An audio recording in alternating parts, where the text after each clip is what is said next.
Welcome to Scheinchat. I'm Keith Drayer, Vice President and General Manager of Henry Schein Financial Services. And it is a privilege and honor to be with Dr. Gary Kaye of Kaye Dentistry in New York City. Thank you for opening your office to us. We're really impressed, and we're really focusing today on treating your practice like a business. It seems like you've done a wonderful job. Tell us about the legacy and the practice that you've built up. Thank you, Keith. It's really a pleasure always to see you and to get your input on what we're doing and get some feedback. It's very proud of the practice that we have, and proud of our partnership with Henry Schein. That's really been one of our partners in getting there. The practice, I finished Columbia Dental School. It's now the Columbia College of Dental Medicine in 1993. So I'm coming up to my 25-year mark, which doesn't feel that way.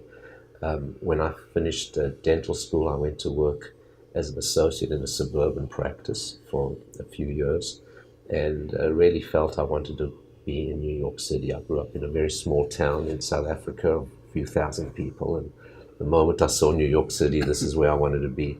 So I feel very fortunate that we've been able to build a practice here with the most incredible team and a great patient population, and really to fulfill one's dreams and missions is wonderful.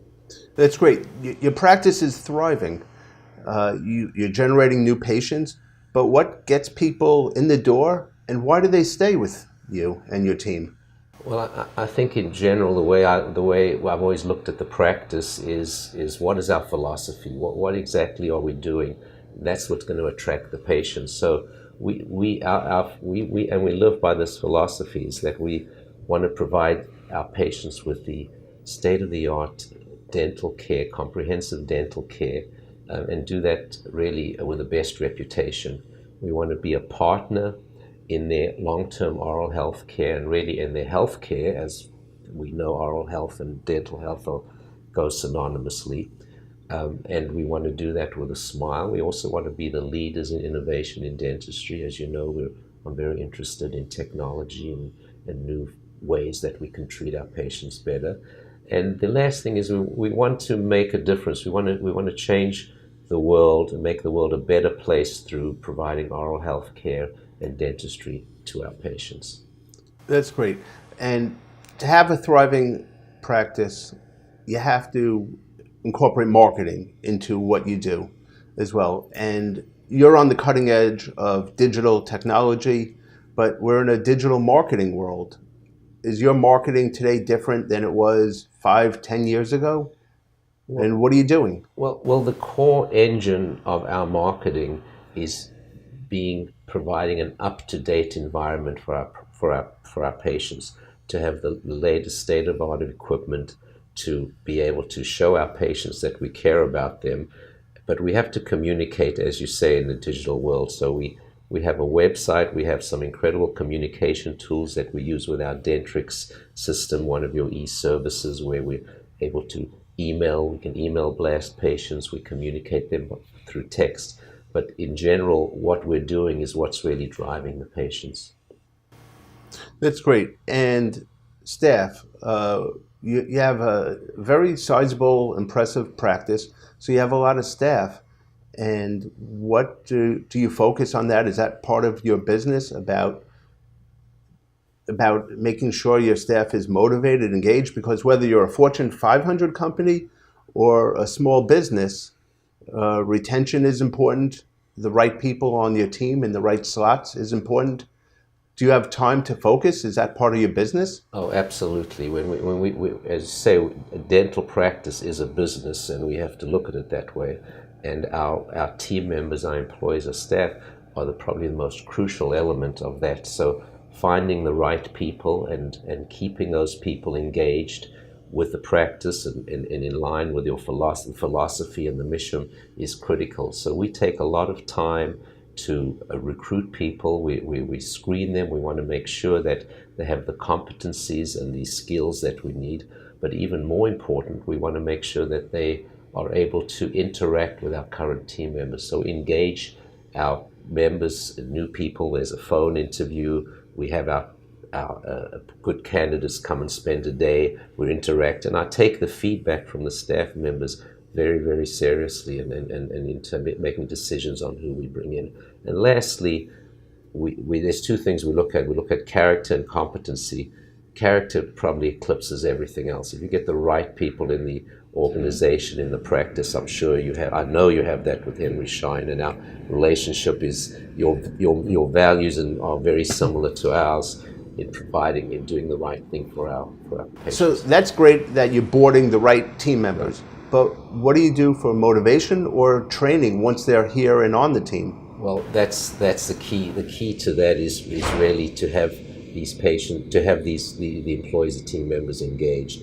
So we really play to everyone's strengths. We evaluate where they can play, much like I look at running the business as being a manager of a football team or a baseball team, is that we're bringing in people, we're playing to their strengths. You have three great pitchers, it doesn't matter. So for example, with digital dentistry, we have people that can help us scan and design, people that are good at that.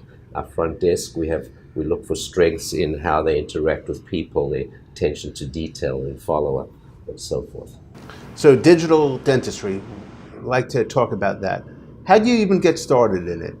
Well, I always had an interest in technology, and when I saw you could do chairside restorations way back when, I thought that was just something I really could provide my patients with a one-visit restoration. And we started back in about 16, 17 years ago with the early CERAC machines, and that was such a boon to our practice. We made digital dentistry the centerpiece of our practice, and that has just grown. We really hardly take impressions anymore. We've got some great scanners in the office, and we communicate with our labs. When investing, do you look at the ROI? How do you determine to invest? Well, that goes back to your point about the practice being a business. You have to look. These are expensive items, and you have to get it right. So we look very closely at what the technology is going to do for our practice, how it's going to help us, what are we spending, what are we saving. For example, with chairside, our lab bills went way down because we were milling a lot of crowns chairside. So that was a direct ROI benefit, the return on the investment, because we were saving more on the lab than we were spending, and we're providing a better service for our patient. And if you were advising the class of 2017 who come out and eventually have their own practice, what should they prioritize? How would they get started in digital dentistry? Well, I think it goes back to looking at the practice and the practice as a business. Whatever technology you bring in has to be appropriate for that. We have some incredible support from the Henry Schein practice consultants who've helped us along the way in making those decisions and still help us. So for those new graduates, I'd reach out to that. I would do my reading, do my homework, reach out to peers. We talk to dentists all the time, those that are engaged in this technology, and make those decisions. That's great. And obviously no one has a crystal ball, but in the future, where do you see yourself investing in this practice or other parts of dentistry? Well, my father was a private practitioner. He told me the best investment you can do is in your own practice, and we've lived by that. We're able to control rather than we go and buy stocks, I'd much rather put money into the practice. As you see, we've recently renovated and added some new chairs, and the benefit has been incredible. The patients see that you're investing in it, and that's going back to the marketing. I look at that as part of our marketing dollars. And patient expectations, have they changed over time in dentistry, especially with same-day dentistry? Well, patients want things done fast. They're a much more educated group. I get patients come in, they know about digital dentistry. That's what our patients expect. Even patients are asking, do you take impressions? And they're expecting that. So we're seeing that much more, even with digital x-rays. When we put digital x-rays in the office, there was some interest in our patient that what is this all about now? I don't think most of our patients, if we took a film x-ray, would be very happy because they know it's less radiation, they see the information on the screen. So it goes back to that. Is there anything in dental school that they should be teaching on the business of dentistry? Because there's so many clinical demands. The time is short.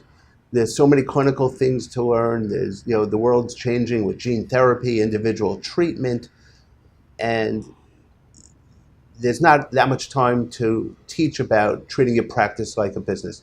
What would you instill with to the class of 2017 coming out today? I think when they look at this as a profession, and then in practice you have to look at it as a business. Now, there's a lot of disparate pressures in school. There's so much to learn and so much to put in the curriculum. My advice, and we do that all the time, is if you're a graduate of this year, find faculty, find local dentists, go and visit. We have people come and visit our practice all the time and talk about those issues. You get out of the preparation, design, margin discussion, and just think about the reality of it. Is you've got student loans coming out. It's you have to make a living. You have to live, and part of that is having a profitable, successful career. And one of the things that at Henry Schein we're really proud of is doing well by doing the right things. And I think whether it's a larger company giving back to society or to a dental practice, do you have any philosophy or incorporate that into your business model as well? Oh, absolutely, and I must say that Henry Schein has been an inspiration to us because we've gone to a number of the events where we're giving dental care to those that are less fortunate and don't have access to it. We're always providing gratis care to patients that can't. And the thing about it is, as I said, our partner with companies or people that have like-minded values. And what we're doing in dentistry, it's a wonderful profession. It's a healing profession. We're helping people, we're helping the world, and it shouldn't just stop in the mouth. This is really great. It's obvious you think of all the stakeholders involved, and it really enables you to treat your practice like a business. It helps you to be successful for society, for your team, for your relationships, and it's really wonderful. So thank you. Thank you, Dr. Kaye, for joining us on the Scheinchat.